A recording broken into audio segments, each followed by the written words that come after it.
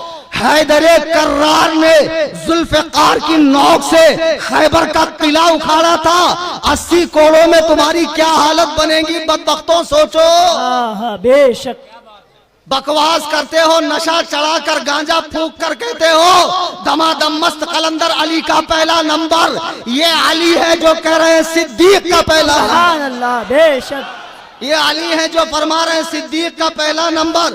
اور سنو، صحیح بخاری کی روایت ہے، حدیث نمبر 3665، حضرت عبداللہ ابن عمر رضی اللہ تعالیٰ عنہ کہتے ہیں کہ نبی کریم کے زمانے میں جب ہمیں صحابہ کے درمیان انتخاب کا مسئلہ آتا، انتخاب کرنے کے لیے کہا جاتا کہ چنو کون افضل، حضرت عبداللہ ابن عمر کہہ رہے ہیں، صحیح بخاری کی روایت ہے کہ نبی کریم صلی اللہ علیہ وسلم کے زمانے میں کننا نخیر بین الناس فی زمن النبی صلی اللہ علیہ وسلم، کہ جب نبی کے زمانے میں صحابہ میں انتخاب کا مسئلہ آتا، ووٹنگ کا کہ کون افضل ہے، تو حضرت عمر فرماتے ہیں فنخیر ابو بکر، تو سب سے پہلا نمبر ابو بکر کا آتا، ثم عمر بن الخطاب، ثم عثمان بن عفان، اس کے بعد عمر کا نمبر آتا، پھر عثمان کا نمبر آتا۔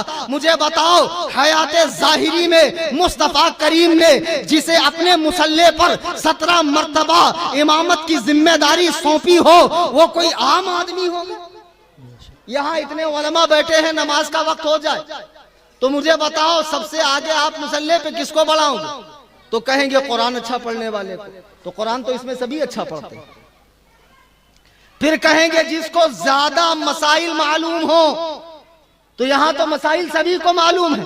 پھر کہیں گے جس میں زیادہ تقوی ہو اسے امامت کے لیے آگے کیا جائے۔ نبی کا ہر صحابی اپنی جگہ آفتاب و مہتاب ہے، خود میرے آقا فرماتے ہیں اصحابی کن نجوم، میرے صحابہ آسمان ہدایت کے تارے ہیں، ان میں سے جس کی پیروی کرو گے ہدایت پا جاؤ گے۔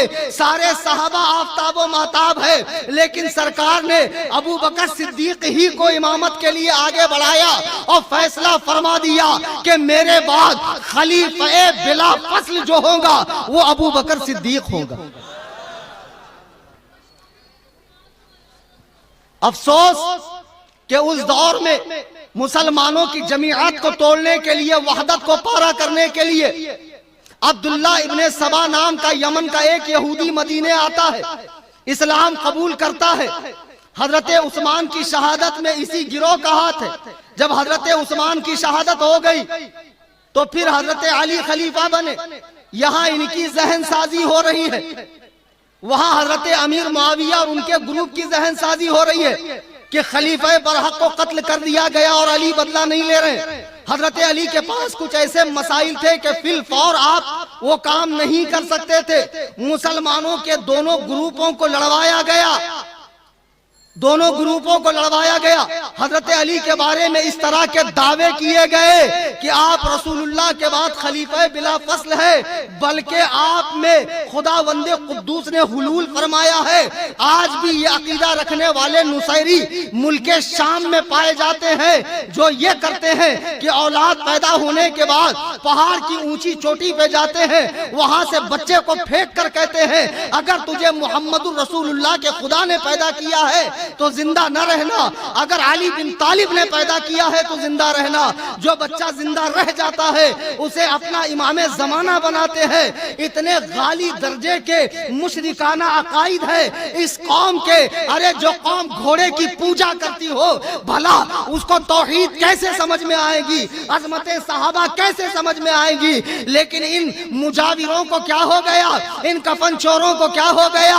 ہم عظمت صحابہ کی بات کر رہے ہیں، کہتے ہیں اجمیر میں نہیں چلے گا، ابے تیرے باپ کا راج ہے۔ جب اعلیٰ حضرت کے غلام اجمیر میں پہنچیں گے تو ایسے چلے گا کہ تو دکھے گا بھی نہیں۔ جب ہوا آتی ہے تو مچھر کہاں دکھتے ہیں، سارے غائب ہو جاتے ہیں۔ ہم اجمیر جائیں گے۔ بے شک سبحان اللہ جائیں گے نا، بے شک لیکن چادر نہیں خریدیں گے، مجاوروں کے گیسٹ ہاؤس میں نہیں رکیں گے، بڑی دیگ چھوٹی دیگ میں نہیں ڈالیں گے، وہ سکھوں جیسی شکل والا ہم دعا کریں گا اس کو اور وہ سرور چرسی کو اور جتنے بھی وہاں بھنگی بیٹھے ہوئے ہیں، کسی کو ایک پھوٹی کوڑی مت دینا۔ مجاوروں کو اگر پیسہ دو گے تو سمجھو تمہارا مال حضرات صحابہ کے بغض کے لیے خرچہ ہو رہا ہے۔ خواجہ سے ہمارا تعلق زمانے سے ہے، ہمیشہ سے ہے، ہمیشہ رہے گا، ہمیں اجمیر جانے سے کوئی نہیں روک سکتا۔ ہم نے کب کہا کہ یا نبی نہیں پڑھیں گے، وہ بھی ہمارا سلام ہے۔ ہم نے کب کہا حق معین یا معین کے نعرے نہیں لگیں گے، وہ بھی ہمارا حق ہے۔ لیکن مجھے بتاؤ وہاں نعرے غوث کی اجازت کیوں نہیں ہے؟ وہاں حق چار یار کی اجازت کیوں نہیں؟ بے شک بے شک وہاں حق چار یار کی اجازت کیوں نہیں ہے؟ سنیوں اچھے سے سمجھ جاؤ، معاملہ بہت گڑبڑ ہے۔ جتنے مجاور صاحبان ہیں شیعت کی بولی بول رہے ہیں اور اکثر تو غالی درجے کے شیعہ ہو چکے ہیں، بے شک غالی درجے کے رافضی ہو چکے ہیں۔ بہرحال یہ صحابہ پر بھونکنے والی قوم جو افضلیت کے مسئلے میں فیصلے کر رہے ہیں کہ وہ افضل نہیں، وہ افضل نہیں، اور معاذ اللہ گڑی ہوئی حدیثیں اٹھا کر لاتے ہیں۔ ایک ناگپور کا گینڈا ہے پیر صاحب، ایسی چونچ لال کر کے پان کھا کر ماشاءاللہ عظیم الجثہ کثیر اللحیہ بہت بڑا پگڑا پہن کر بیٹھتا ہے۔ دیکھو تو معلوم پڑتا ہے کہ فرشتوں کا کوئی قافلہ اوپر سے جا رہا تھا، اسی میں سے یہ حضرت نیچے آ کر ٹپک گئے۔ اب بیٹھ کر کہتا ہے کہ صدیق اکبر اور فاروق اعظم یہ دونوں لقب حضرت علی کے۔ بدبختوں یہ جعلی حدیثیں موضوع روایات اٹھا کر لاتے ہو اور صحابہ کرام کے حوالے سے بھونکتے ہو، یہ سب جعلی روایات ہے۔ حضرت علی کے فضائل کم نہیں ہے، بہت فضائل ہے۔ صحیح احادیث سے اگر بیان کیے جائیں، ان کی شان بیان کرنے کے لیے جھوٹی روایات کا سہارا لینے کی کوئی ضرورت نہیں۔ بے شک تم سوچتے ہو جھوٹی روایات بیان کر کر شان بیان کریں گے، کعبے میں پیدا ہوا، اب نہیں ہوئے تو نہیں ہوئے، لیکن جو کعبے میں پیدا ہوا حکیم بن حزام وہ بھی میرے مولا کے مرتبے کو نہیں پہنچ سکا۔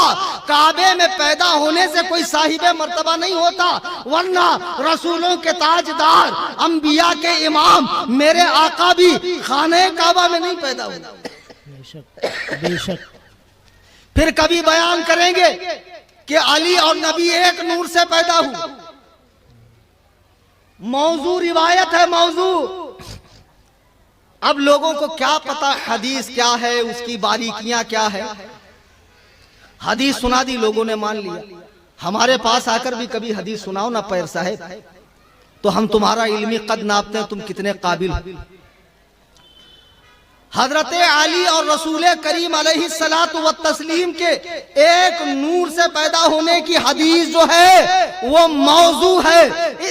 اس طرح مولائے کائنات کے فضائل بیان مت کرو، لیکن آؤ صدیق و عمر کی کیا فضیلت ہے ذرا ملاحظہ کرو۔ سبحان اللہ سبحان اللہ۔ آپ سب جانتے ہیں کہ جب ہم مردے کو دفن کرتے ہیں تو دفن کرتے وقت 3 مرتبہ مٹی ڈالتے ہیں، پڑھتے ہیں منہا خلقناکم وفیہا نعیدکم ومنہا نخرجکم تارۃ اخری۔ ہم نے تمہیں اس مٹی سے بنایا ہے، اسی میں لے جائیں گے اور اسی سے بروز محشر تمہیں اٹھائیں گے، اسی سے تمہیں اٹھایا جائے گا۔ اچھا سنو، ہم سنیوں کا یہ عقیدہ ہے کہ انبیاء جتنے ہیں سب بشر ہیں۔ ہمارا عقیدہ یہ نہیں ہے کہ صرف نور ہے بشر نہیں ہے، جو انبیاء کو بشر نہ مانے وہ کافر ہے۔ بہرحال اللہ کے جتنے نبی ہیں سب مٹی سے بنائے گئے ہیں، لیکن وہ جنت کی مٹی سے بنائے گئے اور ان کی مٹی میں کوثر و تسنیم کا پانی ڈالا گیا ہے۔ یہی وجہ ہے کہ انبیاء کے جسم پر کیڑے نہیں بیٹھتے، بالوں میں جوئیں نہیں پیدا ہوتی، جسم اطہر پر مکھی نہیں بیٹھتی، پسینہ بدبودار نہیں ہوتا ہے بلکہ پسینہ خوشبودار ہوا کرتا۔ بے شک سبحان اللہ. یہ انبیاء کرام کی خصوصیات ہے. اور میرے آقا فرماتے ہیں اللہ کے کسی نبی کو کبھی احتلام نہیں ہوا، یعنی نیند کی حالت میں غسل فرض نہیں ہوا. یہ ہم لوگوں کے ساتھ ہوتا ہے چونکہ انبیاء کی آنکھیں سوتی ہے اور دل جاگتا ہے، بے شک سبحان اور اللہ. شیطان ان پر اثر اندوز نہیں ہو سکتا ہے. اب سنو، میرے آقا فرماتے ہیں صحیح بخاری کی حدیث ہے، حدیث نمبر 195، ما بین بیتی و منبری روضۃ من ریاض الجنہ، کہ میرے گھر سے میرے منبر تک کا جو حصہ ہے، آپ میں سے کئی لوگ مدینہ شریف حاضری دیے ہوں، مسجد نبوی میں گئے ہوں، سرکار کے روضے انور کو دیکھا ہو. میرے آقا فرماتے ہیں حجرہ عائشہ سے منبر تک کا جو حصہ ہے وہ جنت سے لا کر زمین پر ڈالا گیا ہے، جنت سے لا کر. سبحان اللہ. اور قیامت میں جب تمام زمین فنا ہو جائے گی تو یہ حصہ فنا نہیں ہوگا بلکہ یہ اٹھا لیا جائے گا جنت میں. سبحان اللہ. بے شک. میں آپ کو جہاں لے کر جا رہا ہوں چلیے وہاں پر انشاءاللہ آپ کو نکتہ نہیں نکاتی نکات ملیں گے. ہم جب مردوں کو دفن کرتے ہیں تو کہتے ہیں ہم نے تمہیں اسی مٹی سے بنایا، اسی میں لے جائیں گے، اسی سے اٹھائیں گے. حضور علیہ السلام فرماتے ہیں عائشہ کے حجرے سے میرے منبر تک کا حصہ جنت کے باغوں میں سے ایک باغ ہے، ٹکڑے میں سے ایک ٹکڑا ہے. میرے آقا ہجری 11 میں وصال فرما گئے، وصال ظاہری ہوا، سرکار کو حجرہ عائشہ میں دفن کیا گیا. یہ فضیلت اور کسی سرکار کی بیوی کی نہیں ہے. یعنی سرکار کس مٹی سے بنائے گئے؟ جہاں دفن ہوئے حجرہ عائشہ کی مٹی سے، وہ جنت کا ٹکڑا ہے، عام مٹی نہیں ہے. اچھا سنو، حضرت عائشہ فرماتی ہیں کہ مجھے نبی کی بیویوں میں اور بیویوں سے 10 باتوں میں فضیلت حاصل ہے. پہلی فضیلت یہ کہ جب میرا نکاح حضور سے کرنا تھا تو حضرت جبریل میری تصویر ایک ریشم کے کپڑے پر لے کر آئے اور سرکار کو دکھایا کہ اللہ تعالی چاہتا ہے آپ ان سے نکاح فرمائے. او نبی کی بیوی پہ بھونکنے والے ایرانی کتوں، ذرا مجھے بتاؤ، تمہاری کتاب حق الیقین میں لکھا ہے کہ جب امام مہدی ظاہر ہوں گے تو عائشہ کو قبر سے نکال کر کوڑے ماریں گے. او بدبختو، تمہاری مائیں تم پر ماتم کرے. یہ رسول اللہ کی وہ بیوی ہے کہ جن سے نکاح کا پیغام خود اللہ تعالی بھجوا رہا ہے. ہاں ہاں سبحان اللہ سبحان اللہ. بہت خوب. نعرہ تکبیر، نعرہ رسالت، مسلک اعلی حضرت مفتی کلیم حنفی صاحب قبلہ. نعرہ تکبیر، نعرہ رسالت. پھر فرماتی ہے کہ ساری بیویاں نبی کی بیوگی کی حالت میں سرکار کے نکاح میں آئی، میں اکیلے کنوارے پن کی حالت میں سرکار کے نکاح میں آئی، اور حضور میرے بستر پہ ہوتے، اللہ وحی کو نازل فرماتا، کسی اور زوجہ کے بستر پر ہوتے تو وحی نہیں آتی تھی. فرماتی ہیں حضور اور میں ایک ہی برتن میں غسل فرمایا کرتے تھے. فرماتی ہیں حضور علیہ السلام نے دنیا سے اس وقت رخصتی لی، اس وقت دنیا کو الوداع فرمایا جب آپ کا سر مبارک میرے کندھے اور چھاتی کے بیچ میں تھا. اور اس طرح انبیاء کا تاجدار اپنے رب کی بارگاہ میں ملاقات کے لیے جا رہا ہے. یہ عائشہ کی فضیلت ہے. اور فرماتی ہیں کہ میری برات کا اعلان، میری پاکی کا اعلان، میرے پاک و صاف ہونے کا اعلان سورہ نور کی 18 آیتوں میں اللہ تعالیٰ نے فرمایا. بے شک سبحان اللہ سبحان اللہ. یہ قوم حضرت عائشہ پر بھی بھونکتی ہے اور بہت بھونکتی ہے. معاذ اللہ، صرف اس لیے کہ حضرت عائشہ حضرت علی سے لڑ گئی تم ان کی ساری فضیلتوں کا انکار کر دو گے؟ مجھے بتاؤ بدبختوں، حضور کا جو مدفن بنا وہ حجرہ عائشہ ہے کہ نہیں ہے؟ بے شک حجرہ عائشہ ہے. اب سنو، اللہ کے نبی علیہ السلام ارشاد فرماتے ہیں، حضرت ابو ہریرہ کی روایت ہے، حلیۃ الاولیاء حدیث نمبر 2390. اللہ کے نبی فرماتے ہیں بچہ جب پیدا ہوتا ہے تو اس کے ناف پر مٹی چھڑکی جاتی ہے، اس کے قبر کی مٹی چھڑکی جاتی ہے. ابو عاصم کہتے ہیں اے لوگوں، تم ابو بکر و عمر جیسی فضیلت نہیں پا سکتے، اس لیے کہ ابو بکر و عمر کی مٹی